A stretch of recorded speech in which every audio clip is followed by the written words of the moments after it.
오늘 성경 본문의 다윗은 다윗답지 않게 영적인 침체기를 맞이하였습니다. 여러분, 이와 같은 영적 침체기에 들어서게 된 것은 예기치 않았던 한 일이 일어났기 때문인데요. 그것은 뭔가 하면 그처럼 그를 사랑하고 또 지원하고 기도했던 선지자 사무엘이 세상을 떠난 것입니다. 이와 같은 일은 그에게 큰 충격적인 일이 되었습니다. 그의 정신적인 지주여, 영적인 스승이여, 자신의 머리에 손을 얹고 기름으로 부어 장차 이스라엘의 왕이 될 것이다. 여러분, 그러므로 이 사무엘의 존재 그 자체는 다윗에게 힘이 되었고 그를 볼 때마다 그의 꿈을 놓지 아니했어요. 그런데 이 사무엘이 세상을 떠나게 되니 다윗이 급격히 추락합니다. 견디기가 어려워요. 우리가 상상해 볼 수 있습니다. 사무엘 선지자가 아니면 누가 이 다윗에게 기름을 부어 장차 왕이 되게 할 것이라는 그 증언을 누가 하겠습니까? 사무엘이 사라져버리면 이 어려운 상황을 우리가 상상해 볼 수 있는 것입니다. 여러분, 이 다윗이 정말 왕이 되기나 할 것입니까? 그저 광야의 한 무리가 되어 소위 이 메인스트림 주 세력이 아닌 아웃사이더, 이 밖에 주변에 있는 사람들 그 무리의 캡틴 정도로 끝나는 것은 아닐지, 이런 생각을 우리가 얼마든지 해볼 수가 있습니다. 그러니 이 다윗은 왕이 된다는 확신도 잃어버리고 그리고 믿음도 무너져 버린 것입니다. 여러분, 이 마음이 무너져 내린 다윗, 그러니 그러지 않아도 되는데 어떠한 상황 가운데 처했을 때 발끈해서 화가 나고, 여러분이 이처럼 이 어려운 가운데 드러나는 그의 이 잘못된 모습, 이 화를 주체할 수 없게 되니 어떠한 일이 벌어졌습니까? 여러분, 그가 광야 생활에서 지쳤어요. 소망 중에 살아가지만 이렇게 무너져 내리게 되니 그처럼 행하지 말아야 할 일도 나타나게 되었습니다.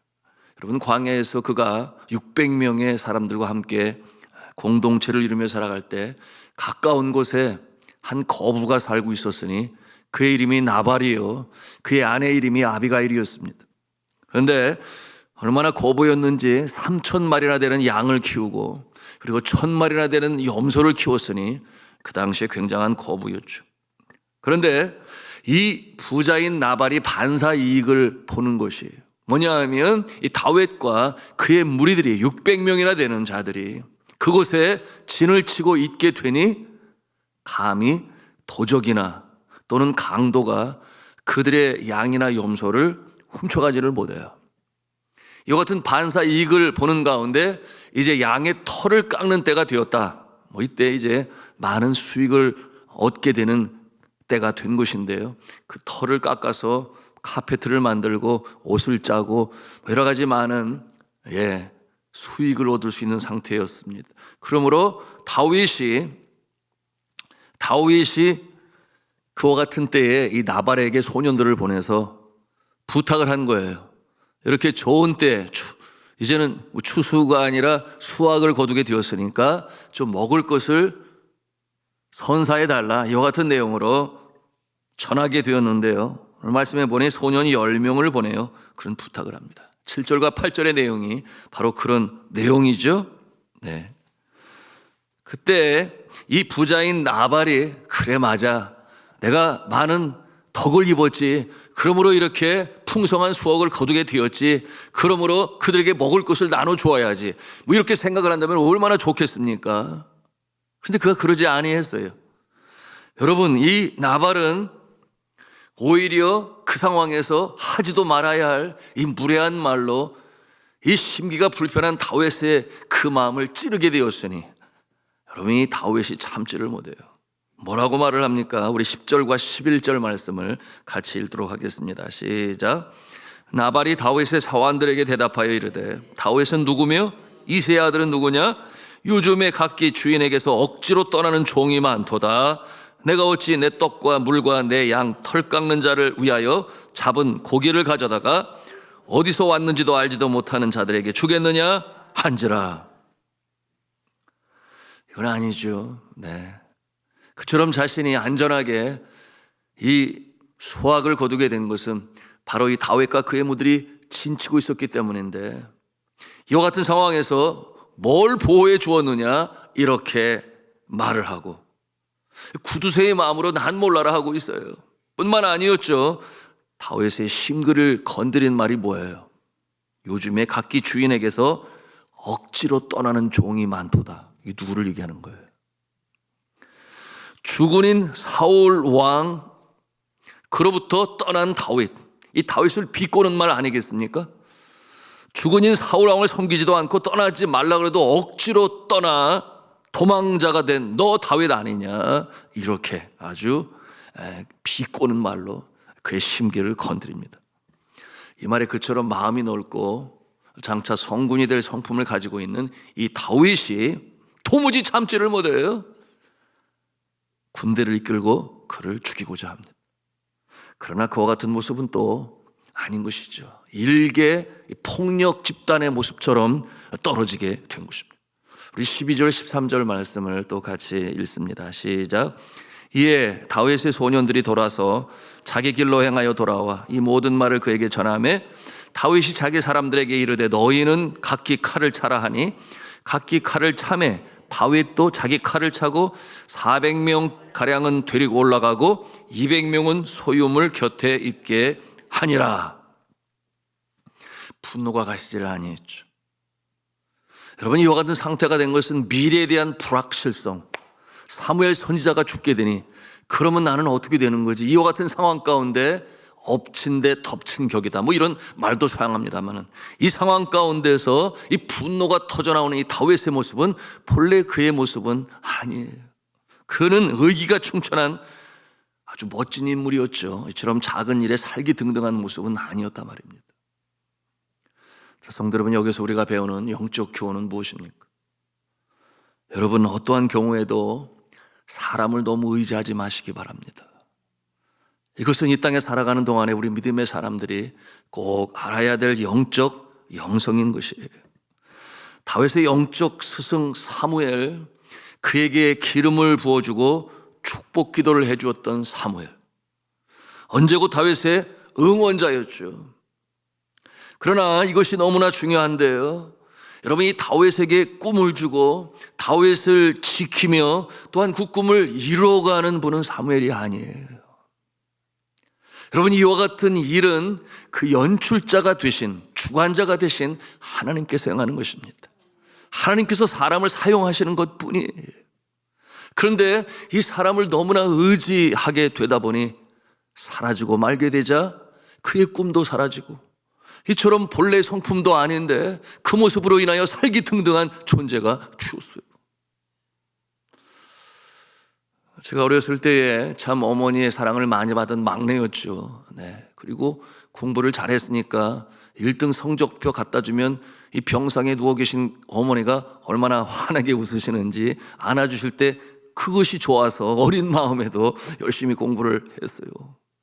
그리고 돌아가시기 전에 어머니의 질문에 응답하기를 목사가 될래요 해서 장차 훌륭한 추예종 되게 해주세요 기도를 받았습니다.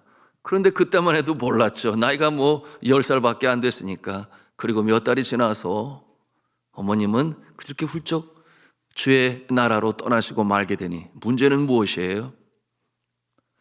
사람이 떠나니 꿈도 떠나서 제 마음에 그처럼 어머님이 기뻐하시는 것들, 주의종이 되겠다고 하는 약속도 마치 바위에 부서져 포말로 흩어지고 사라지는 물거품처럼 그렇게 아득히 멀어져 가게 된 것입니다. 여러분, 내가 의지하던 그 누구, 사람, 어떤 면에서는 영적인 스승일 수도 있고 또 사업에 있어서 선배일 수도 있으며 나의 후견인이며 지원자가 될 수도 있어요. 그와 같은 자가 세상을 떠나게 될 때 여러분, 우리가 그 마음을 잃지 말아야 할 것은 나의 영혼의 창조주가 하나님이시요, 이 땅에 생명으로 보내신 분이 하나님이시요, 나에게 누군가를 통하여 믿음을 심어주고 꿈을 심어준 것도 하나님의 손안에서 되어진 일인 줄로 믿으시기를 바랍니다. 그것이 너무나 중요한 것이에요. 그러나 이것이 되지 않기 때문에 그것이 트라우마가 되고 아픔이 되고 그것이 내 상황의 비관적인 이 부정적인 이 생각으로 갖게 되어서 엉뚱한 잘못된 길로 가버리는 그런 모습은 아니라는 것입니다. 만일 다윗이 그 화를 다스리지 못해서 이 400명의 군사와 함께 이 나발과 그의 가족을 멸살하였다면 어떻게 되는 것입니까? 여러분, 그는 성군이 될 수가 없는 거죠.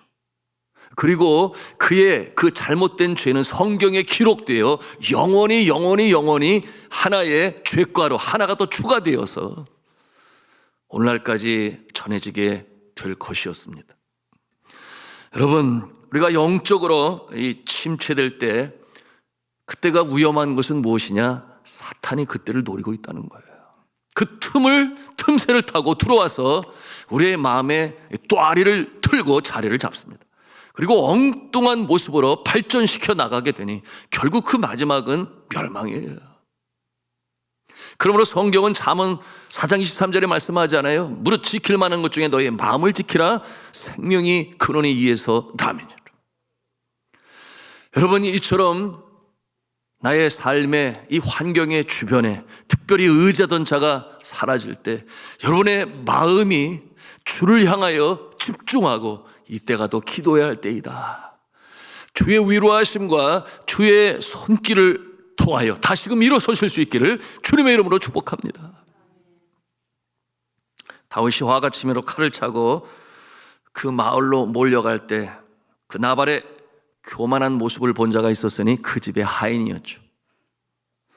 이 하인이 이 급박한 상황에서 이 나발의 아내 아비가일에게 자초지종을 설명합니다. 이제 그것이 14절에 있는 내용인데 우리 같이 읽겠습니다. 시작.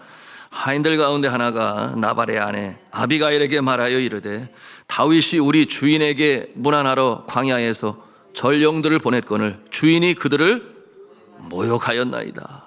말해준 것이에요. 다윗과 그의 군사들이 광야에서 담을 쳐주었기 때문에 이렇게 양 한 마리도 빼앗기지 아니하고 이처럼 많은 수확을 거두게 되었는데 당신의 남편이 그것을 무시하고 거기에 대해서 인정하지 아니하고 노엽게 하였습니다. 그러므로 다윗이 이제 쳐들어오는 것입니다. 이와 같은 내용으로 이 하인이 아비게일에게 말해주었어요. 정작 이 하인 본인도 많이 두려운 거죠. 이러다가 나까지 죽을지 모르겠다. 여하튼 그와 같은 상황이 되었어요. 이 말을 들은 이 아비가일은 참 현명한 여인이었죠. 욕심이 한이 없는 남편과는 너무나 대조적인 이 아비가일의 모습을 봅니다. 어떻게 이럴 수가 있나? 부부는 보통 닮는다고 그러는데 이 케이스는 그렇지 않은 모습을 우리가 보고 있는 거예요. 그래서 참 이렇게 부부가 대조적으로 만나는지 참 알다가도 모르겠어요. 이 청천벽력 같은 소식을 듣게 된 이 아비가일은 지혜로운 말과 처신으로 행동합니다. 그래서 상황을 바꿔요. 여러분 상상해 보십시오. 상대방이 자신을 향하여 죽이기 위해 무장을 하고 잔뜩 화가 나 있는 상황에서 여러분 이것을 되돌리기라는 얼마나 어려운 일입니까? 그러나 아비가일은 매우 온화하고 그리고 지혜로운 말로 이 다윗의 마음을 돌리는데 성공합니다. 참 이와 같은 것을 보면 뭐 이런 말 있잖아요. 사고 치는 사람 따로 있고 수습하는 사람 따로 있다. 예. 여러분은 어느 쪽에 속하십니까? 한번 가까이 앉아 계신 분을 물어보세요. 사고 치는 편인지 아니면 수습하는 편인지. 예, 이렇게 답을 한 것 같아요. 나는 사고 치는 편은 아니야. 당연하죠. 네, 이 새벽에 기도하시는 분들은 그런 분은 없을 거예요. 여하튼 이 상황 가운데서 아비가일 사무엘상 25장 18절 19절 뭐라고 말을 합니까? 우리 같이 읽겠습니다. 시작.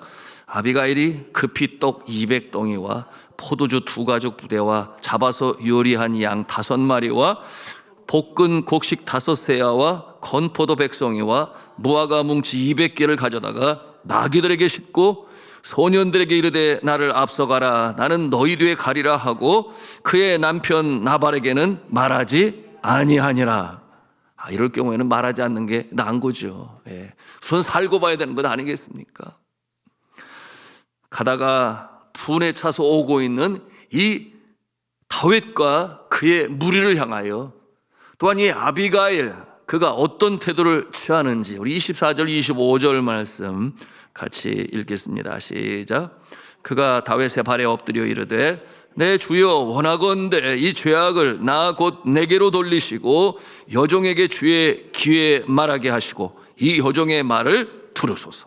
원하옵나니 내 주는 이 불량한 사람 나발을 개의치 마옵소서. 그의 이름이 그에게 적당하니 그의 이름이 나발이라.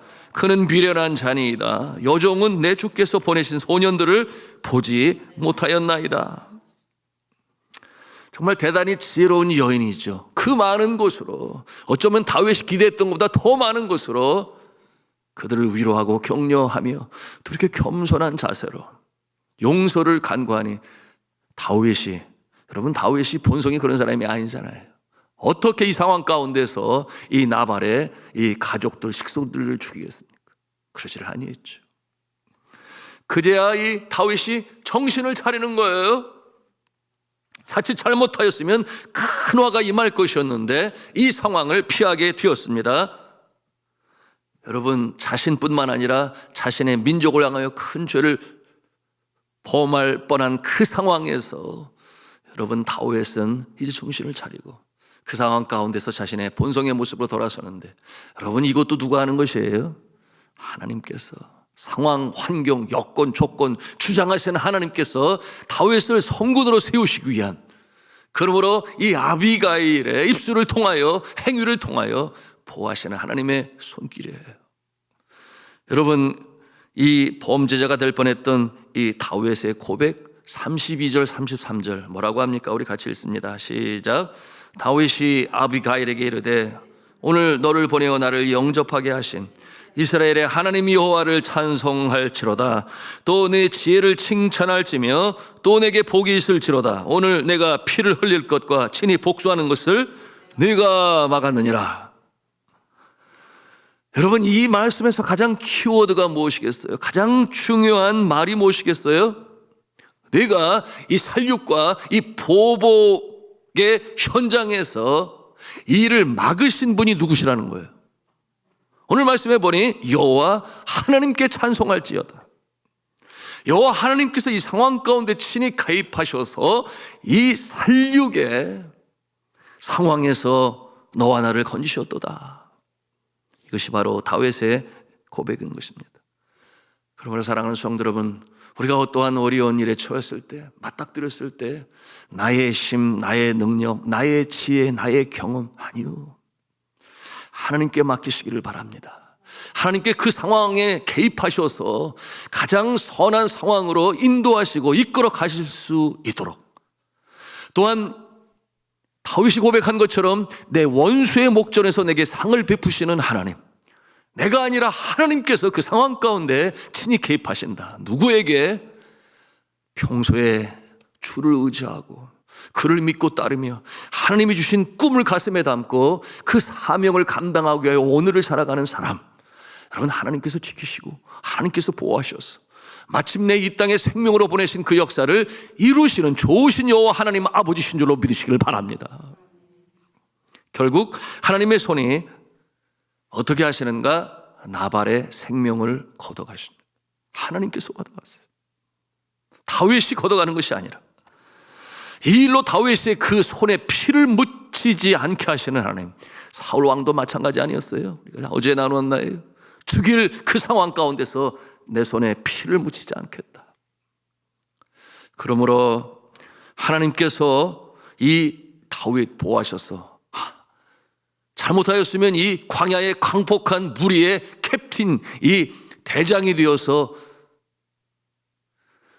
오고 오는 세대에 죄악으로 기록되어질 일을 보호하시는 하나님의 손길, 장차 성군이 되고자 하는 그의 꿈과 소망도 사라져 버릴 그와 같은 모습이었죠. 성도 여러분, 이 새벽에 우리가 함께 기도하기를 원하는 제목이 그것입니다. 하나님이 아니라 나를 응원해 주는 사람을 의지하다가 떠나게 되니 실망하고 좌절하고 그것 때문에 침체하고, 여러분 사무엘이 죽었기 때문에 다윗이 의기소침하여, 그리고 오랜 세월 이 광야 생활로 인해 지친 마음이 그처럼 터져나올 때, 여러분 예기치 않은 행동으로 말미암아 큰 실수를 범할 것을 하나님께서 지켜보셨다. 그 가운데 아비가일을 사용하셨다. 여러분 이와 같은 모습으로 오늘도 우리가 믿음 가운데 견고히 있어서 내가 의지할 분은 오직 여호와 하나님 아버지, 나의 목자가 되시고 나의 산성이 되시고 바위가 되시고 보호하시는 날개가 되시고 창이 되시고 뿔이 되시고, 여러분이 하나님을 전적으로 의지하시되 그저 성경에 기록되었기 때문이 아니라 여러분의 삶의 현장에서 다윗이 불렀던 그 여호와의 이름을 부를 수 있는, 그러므로 그 이름이 나의 여호와의 하나님의 이름이 될 수 있으시기를 저는 주 예수 그리스도 이름으로 축원합니다.